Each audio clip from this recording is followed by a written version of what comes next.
Hi guys, it's Rihanna. Welcome to my season 1 review of Penny Dreadful. Talk about my spoiler section where I'm sort of going to go through each episode individually and talk about stuff that happens. I didn't really take notes on the first couple of episodes because obviously I did my Let's Obsess video about it. But the first thing I want to talk about, Vanessa's possession in episode 2. That was such a key episode and so amazing. Like, I can't even understand. It was so good. If she doesn't win an Emmy for that, Eva Green, for Vanessa's possession in episode 2 and the other possessions throughout the show, then there's something wrong with the world. In episode 1 or 2, I can't really remember, Vanessa took some tarot cards for Ethan Chandler, and one of them said the lovers, and they didn't really develop on that unless I'm missing something. But hopefully in season 2 that'll be more explained, because the relationship with Ethan Chandler and Bronner is obviously gone now, so maybe there'll be more development between Vanessa and Ethan Chandler's relationship.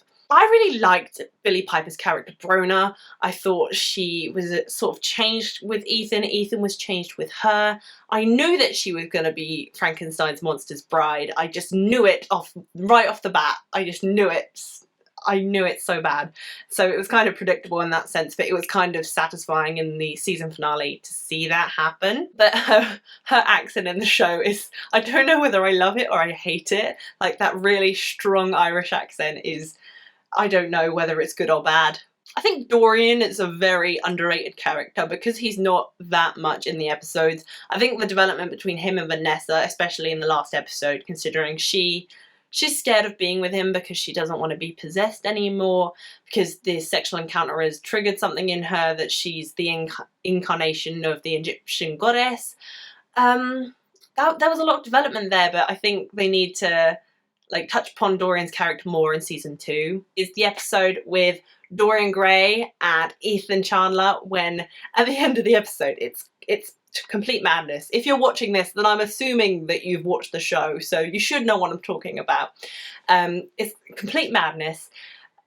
I don't even know how it happened, I've totally forgotten, but Ethan Chandler and Dorian Gray basically just, I think he takes some abstinence or something, some really strong alcohol, Dorian Gray, and they end up having sex. I love the way they executed the fact that Ethan Chandler and both Dorian Gray are bisexual. I love the way they executed that, but the fact that they didn't really touch upon it in episodes after that, apart from once when Vanessa was possessed, kind of bugged me, just because they kind of washed it under the carpet sort of thing. Now I want to talk about Victor Frankenstein's character. I love him. I love Victor Frankenstein. I love the guy who plays him. He's fantastic. I love that storyline, especially the first couple of episodes with his monster. They were so cute together. And then Caliban just appears. I have a love-hate relationship with Caliban, Frankenstein's first monster, who sort of takes the part of Phantom of the Opera when he works in the opera house. He asks Victor to make him this bride, this maternal lover, and I obviously knew it was going to be Bronner right off the bat because she was dying already. And Caliban just makes me so angry. Like, those two guys have such an interesting chemistry together, because sort of Frankenstein obviously resents his monster. He gets Ethan to train him to kill him, and just he can't do it, and Caliban makes me so angry, but their relationship is just so interesting. But yeah, Victor Frankenstein, I think he's so cute, and when he spends time with Ethan he starts swearing, and it's just so funny how the characters sort of just play off each other's language. We obviously had the past episode with Vanessa and Mina and Sir Malcolm. There was obviously the past there. That was a really good sort of character development episode. I don't know whether they need that for every character. Maybe in different seasons they'll show every character's past or whatever, because that'll be some good character development there, and we'll have history and whatnot. But that's sort of the origin story of Vanessa Ives and Mina and Sir Malcolm, which I thought was a really great episode, but it was really slow paced. Then we had episode 7, where basically Vanessa was possessed the whole time. She was mental. Eva Green's acting was so good. Obviously in previous episodes there was that crazy kid who I don't know if he had a name, but he was like, where's mother, where's Vanessa, where's mother? And there wasn't really that much follow-up on that, whether it was because she was this incantation of this Egyptian goddess and the devil asked her to be the mother of darkness. Like, I'm not really sure where that went and whether that's going to continue on into season 2. They're all having this massive debate, Malcolm, Frankenstein, Ethan, Chandler, who should have been with Bronner, because no surprise that Bronner was ill when he got back, because God, they must have been in that house for a week.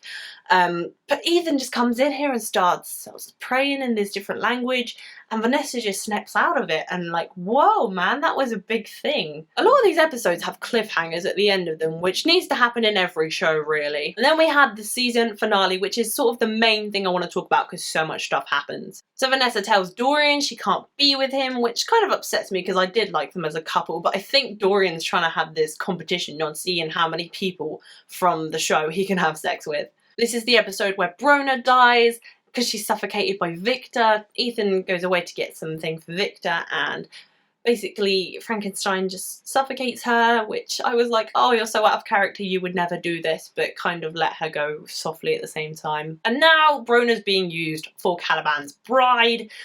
I don't want to go into Caliban, he just makes me so angry. He's sacked from the theatre, Caliban is, because he approaches this woman and doesn't obviously know how to talk to her sort of thing. But now he's going to have this immortal bride that Victor's making her out of Bronner, so I don't know how Victor and Ethan Chandler's relationship's going to be now if he finds out.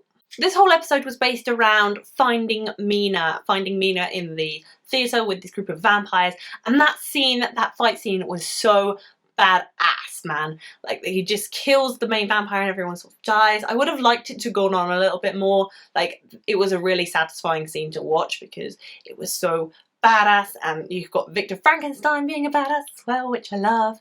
But I would have liked to have that scene elongated just because there needs to be more fight scenes in this show. And then we finally find Mina, who seems innocent, but then she goes to hug Vanessa, takes her, and is just like, I'm going to kill her. But so Malcolm kills Mina, which kind of defeated the object of going to find her in the first place.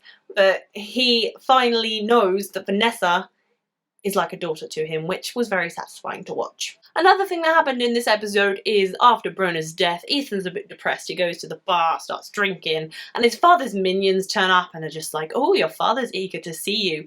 And we've never really heard much about Ethan's father in the past, except from when he was in America.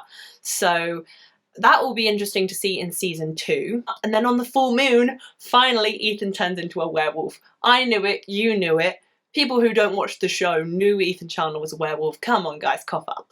It was very satisfying to see all the things I knew were going to happen. At the end of the episode, Vanessa goes to the church to visit the minister and talks about exorcism, and he asks her, does she want to be normal? So in season 2, I think it's going to be sort of a battle between Vanessa and wanting to be normal and wanting not to be normal sort of thing. So the conflict there will be quite good, but I don't want there in season 2 to be this repetition of Vanessa keep being possessed, because I know Eva Green's acting is amazing, but I just think it's being too overplayed. Cover some answers with Bronner being Frankenstein's undying love and Ethan being a werewolf, but didn't touch upon Ethan and Dorian's sex scene, which really annoyed me. And the relationship between Ethan and Vanessa is unclear due to the tarot cards and the lovers sort of thing. But in season 2, I think hopefully they're going to address that. Some satisfying fight scenes in the season finale as well. In season 2, I would like them to answer more of my questions. I would like to see more literary characters, because that would be amazing. I don't want them to overcrowd it though, like have Dorian, have the vampires, have Frankenstein, but maybe some more just to mix it up a little bit. And obviously we're going to have the development on Ethan being the American werewolf in London. I know what you did there. If you've seen season 1 of Penny Dreadful, and I hope you have if you're watching the spoiler section, tell me what you think of it down below in the comments. If you like this video, please be sure to give it a thumbs up, and if you haven't already, please subscribe to my channel. I do TV reviews when the TV shows wrap up, and I do film reviews and trailer reactions, Film News Friday, and all that lovely stuff. Thank you guys for watching. I'll see you very soon. Bye!